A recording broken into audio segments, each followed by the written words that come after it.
XML site map बिल्कुल HTML site map की तरह ही है, लेकिन ये डिफरेंट लैंग्वेज है। तो एचटीएमएल बेसिकली वेब पेजेस बनाने के लिए यूज़ होती है, जिसका मतलब हाइपरटेक्स्ट मार्कअप लैंग्वेज है। लेकिन एक्सएमएल बेसिकली एक डिफरेंट लैंग्वेज है जो सिर्फ सर्च इंजन समझ सकते हैं। दोनों का मकसद अल्टीमेटली सेम होता है। आप चाहे एचटीएमएल साइट मैप बनाएं, चाहे आप एक्सएमएल साइट मैप बनाएं, उसका मकसद वही होता है कि आप पूरी की पूरी वेबसाइट के जितने भी यूआरएल्स हैं वो एक लिस्ट में रख दें, ताकि जो भी सर्च इंजन गूगल या कोई और उसको क्रॉल करे, उनको वो सर्च इंजन मिल जाए। एक्सएमएल साइट मैप देखने में कुछ इस तरह से होते हैं। अगर आप इस साइट मैप में गौर करें तो ये जो आपको एरर्स नज़र आ रहे हैं, ये बेसिकली आपके यूआरएल्स ही हैं, और ये पूरी जो है ना लिस्ट आपकी इस पे पड़ी हुई होगी। एक्सएमएल में और एचटीएमएल में फ़र्क सिर्फ इतना है कि एचटीएमएल में आप as a web page Google को साइट मैप देते हैं, यानी कि वो सिर्फ उसको वेब पेज के तौर पे ही लेता है, आल्दो कि वो साइट मैप है लेकिन है तो वो एक पेज ही, ठीक है। लेकिन एक्सएमएल में आप कुछ एक्स्ट्रा इन्फॉर्मेशन भी उसको दे सकते हैं, जिसमें सबसे इंपॉर्टेंट जो चीज़ है वो है फ्रीक्वेंसी, कि आपके लिए कोई पेज कितना फ्रीक्वेंटली अपडेट होता है, आप उसकी प्रायोरिटी सेट कर देते हैं ताकि गूगल उसको उस तरह से काउंट करे। लेकिन मैं ये रिकमेंड नहीं करता, बल्कि ये कोई भी सर्च इंजन रिकमेंड नहीं करता कि आप इससे प्ले करें। आपको बेसिकली सिंपली एक एक्सएमएल साइट मैप अपलोड करके उसको अपनी वेबसाइट पर रखना होता है, और बाद में आप उसको Google webmaster tools, Bing webmaster tools में भी ऐड कर सकते हैं। गूगल वेब मास्टर टूल्स को बेसिकली गूगल सर्च कंसोल भी कहते हैं। तो आप उनमें ये सबमिट कर सकते हैं। लेकिन सवाल ये है कि इसको बनाया कैसे जाए।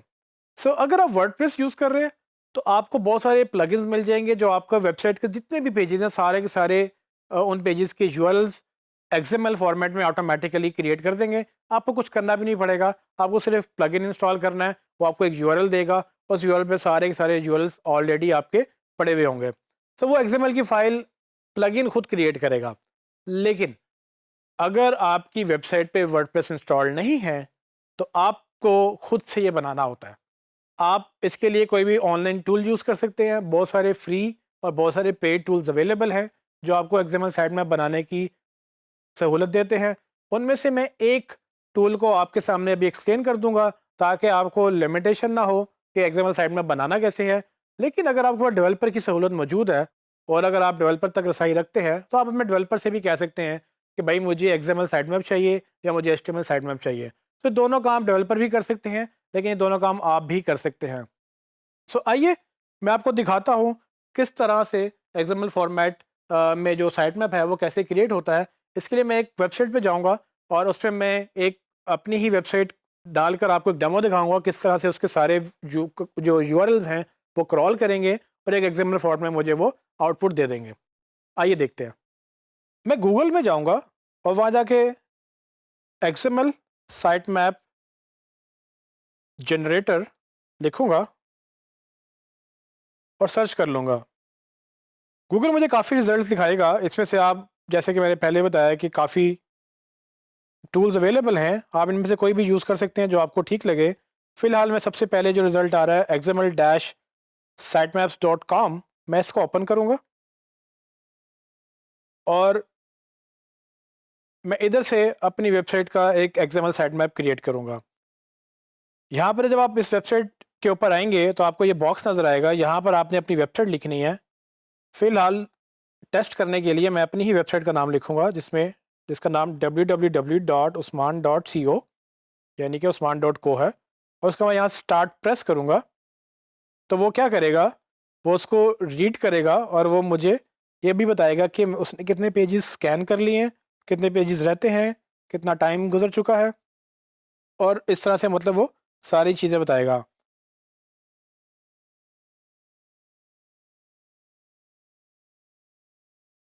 जैसे कि आपने देखा कि साइट xml-sitemap.com ने मेरा एक साइट मैप जनरेट कर दिया है।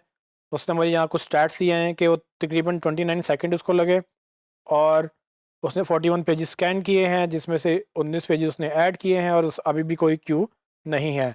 और ये मेरी वेबसाइट का एक थंबनेल उसने जनरेट किया है जो जैसी उसको नज़र आ रही है। लेकिन यहाँ पर एक जो नीला बटन है, इस पर आप देखें कि ये व्यू साइट मैप डिटेल्स, इस पर मैं क्लिक करूँगा तो बेसिकली वो मुझे एक और पेज पे ले जाएगा, जहाँ पर मुझे वो ये बताएगा कि ये साइट मैप की डिटेल्स किस पेज के लिए हैं, और वो मुझे बता रहा है कि आप नेक्स्ट क्या कर सकते हैं। तो यहाँ पर मुझे वो XML फाइल दे रहा है, जो मैं जिसको क्लिक करूँगा तो वो एक फ़ाइल डाउनलोड हो जाएगी जो कि .xml फॉर्मेट में होगी। इसको मैं क्लिक कर देता हूँ और आप जैसे कि देखेंगे एक फ़ाइल फ़ौरन से डाउनलोड हो गई है और इसको अभी हम बाद में ओपन करेंगे। मैं आपको थोड़ा सा नीचे स्क्रॉल करके दिखा दूँ कि ये प्रीव्यू भी मुझे दिखा रहा है कि किस तरह से उसने मेरे Usman.co के सारे URLs जिसमें सर्विसेज, कैरियर, ब्लॉग और मुख्तलिफ जो मैंने पोस्ट लिखी हैं वो सब दिखा रहा है। वो उसमें ये लास्ट मॉडिफिकेशन की डेट भी बता रहा है कि वो कब लास्ट टाइम मॉडिफाई हुई थी और उसने ऑटोमेटिकली वो प्रायोरिटी खुद सेट कर दी है कि सबसे ज़्यादा इंपॉर्टेंट पेज जो होम पेज है वो प्रायोरिटी 1 है, ये हाईएस्ट प्रायोरिटी है। उसके बाद सर्विसेज का पेज यानी कि जितने भी पेजेस हैं वो सारे 0.8 यानी कि वो 80% प्रायोरिटी है उनकी, और बाकी फिर जो पोस्ट हैं उनकी उससे कम प्रायोरिटी है। अब ये प्रायोरिटी मैं नहीं चाहूँगा कि आप इसको चेंज करें, लेकिन ये है कि आप बाय डिफ़ॉल्ट इसको ऐसे ही जाने दें तो कोई मसला नहीं होगा। अब ये साइट मैप को मैं ओपन करता हूँ।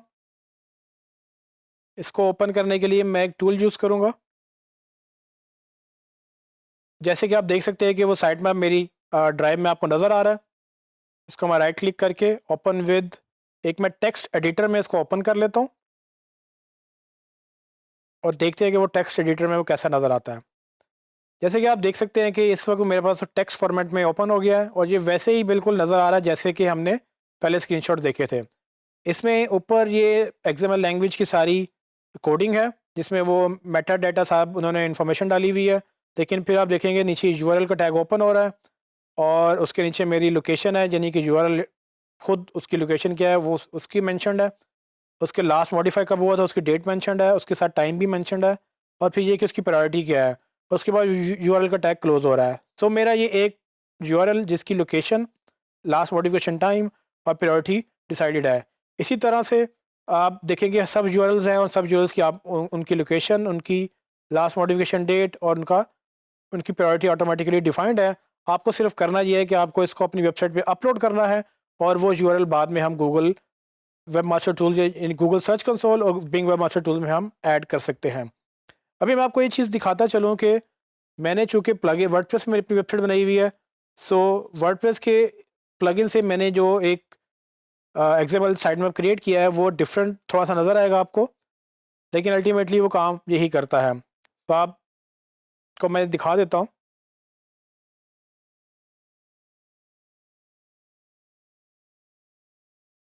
मैं अपनी वेबसाइट पे जाऊँगा /sitemap_index.xml, ये मेरी साइट मैप का एड्रेस है। इसको मैं टाइप करके एंटर करूँगा तो वो मेरा साइट मैप ओपन कर देगा। इस साइट मैप के लिए मैंने योस्ट एसईओ का प्लगइन यूज़ किया है और आप देख सकते हैं कि वो अपनी ब्रांडिंग कर रहे हैं। उन्होंने बताया कि ये योस्ट एसईओ ने क्रिएट किया है। तो इसमें क्या क्या नज़र आ रहा है, बेसिकली इसमें पेज का साइट मैप है, पोस्ट का साइट मैप है और कैटेगरी का साइट मैप है। जैसे ही मैं पेज का साइट मैप ओपन करूँगा उसमें सारे पेजेस की लिस्ट आ जाएगी। उनमें आपको इमेजेस भी नज़र आ जाएंगे कि हर पेज पे कितने इमेजेस हैं और फिर उसकी मॉडिफिकेशन डेट क्या है।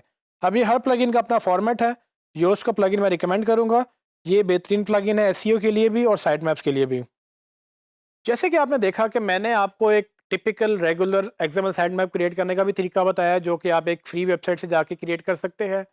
और इसके अलावा अगर आपकी वेबसाइट वर्डप्रेस पे होस्टेड है तो मैंने आपको वो भी बता दिया कि अगर आप योस्ट का प्लगइन यूज़ करें तो उससे आप वर्डप्रेस पे भी एक अपना साइट मैप क्रिएट कर सकते हैं XML फॉर्मेट के अंदर, और आपको मैंने दिखा भी दिया कि वो किस तरह से नज़र आता है। हर प्लगइन अपना फॉर्मेट रखता है, वो डिफरेंट हो सकता है। ये डिपेंड करता है कि आप कौन सा सिस्टम यूज़ कर रहे हैं, आपकी मतलब क्या रिसोर्सेज अवेलेबल हैं। अगर वेबसाइट्स बहुत ज़्यादा हैं तो शायद आपको मैनुअल साइट मैप क्रिएट करने में मसला हो।